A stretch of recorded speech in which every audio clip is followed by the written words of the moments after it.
बहू ने जीता सास का दिल। एक लड़की की नई नई शादी हुई। वह अपने नए घर मतलब ससुराल में जैसे ही प्रवेश की, उसे कुछ भी अच्छा नहीं लग रहा था, क्योंकि उसकी सास हमेशा उसे हर बात में टोकती थी और कुछ न कुछ उसके विरुद्ध में बोलती रहती थी। उसे अपने पिता का घर याद आने लगा।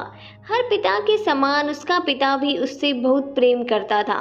बचपन से जवानी तक पिता ने अपनी बेटी की सारी ज़रूरतों को पूरा किया था और वह बहुत लाडों से अपनी बेटी को पाला था। यह नई नवेली दुल्हन अपनी सास के इस रूखे व्यवहार के कारण परेशान हो गई और कई बार तो उसने अपनी सास को खरी खोटी सुना देती थी, जिसके कारण घर में बड़ी ही असमंजस की परिस्थिति हो गई। वह अपने पिता के घर लौट आई और रो रो कर पिता से कहने लगी, पिताजी, मैं अब उस घर में नहीं जाऊंगी, यही आपके पास रहूंगी। यदि आप मना करेंगे तो मैं आत्महत्या कर लूंगी।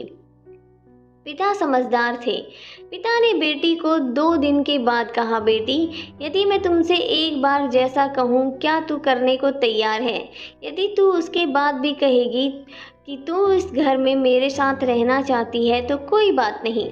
बेटी ने पिता से कहा, कहिए, लेकिन याद रखना यह अंतिम बार होगा कि मैं उस घर में जाऊंगी। पिता ने कहा, वहां जाकर जैसे ही तुम्हारी सास तुम्हें कुछ बुरा भला कहने लगे, तभी तुम अपने मुंह में एक कुल्ला पानी भर लेना और जब तक मुंह में पानी भरे रहना, जब तक सासू माँ बोलना बंद न कर दे, और उसके बाद उस पानी के कुल्ले को नाली में थूक देना और फिर कुछ भी पलट कर मत कहना। बेटी को कुछ समझ में नहीं आया, लेकिन वो तैयार हो गई। बेटी ने ससुराल जाकर ऐसा ही किया। जब भी सासू माँ कुछ कहना शुरू करती, तुरंत बहू मुंह में पानी भर लेती और बहुत देर तक भरी रहती। धीरे धीरे कुछ ही दिन में सासू माँ का व्यवहार इस बहू के प्रति नम्र हो गया। वो सोचने लगी, कितनी अच्छी बहू है, पलटकर कोई जवाब नहीं देती और गुस्सा भी नहीं होती।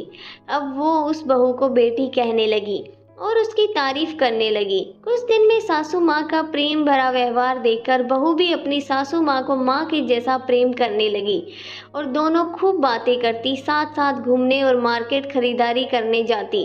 कुछ दिनों के बाद इस लड़की का पिता अपनी बेटी से मिलने आया। घर के सभी लोगों ने पिता का खूब अतिथि सत्कार किया। फिर जब पिता अपने घर वापस जाने लगे, तब अपनी बेटी से कहा, बिटिया चलो, यदि तुम मेरे साथ चलना चाहती हो, अपना सामान पैक करो, हम वापस चलेंगे। तब बेटी ने कहा, नहीं, अब यही मेरा घर है, मैं अपनी सासू माँ से प्रेम करती हूँ, अब मैं किसी कीमत पर उन्हें अकेला नहीं छोड़ूंगी, ये मेरी माँ है। पिताजी अपनी बेटी की बातों को सुनकर और सास बहू के अटूट प्रेम को देखकर खुश हुए और बेटी को बहुत आशीष देकर खुशी खुशी घर लौट आए। कहानी की शिक्षा, प्रेम सब बातों को सह लेता है और रिश्ते बनाना आसान है, निभाना कठिन। लेकिन जो रिश्ते निभाना जानते हैं, वे ही लोग सही मायने में सच्चा प्रेम करते हैं।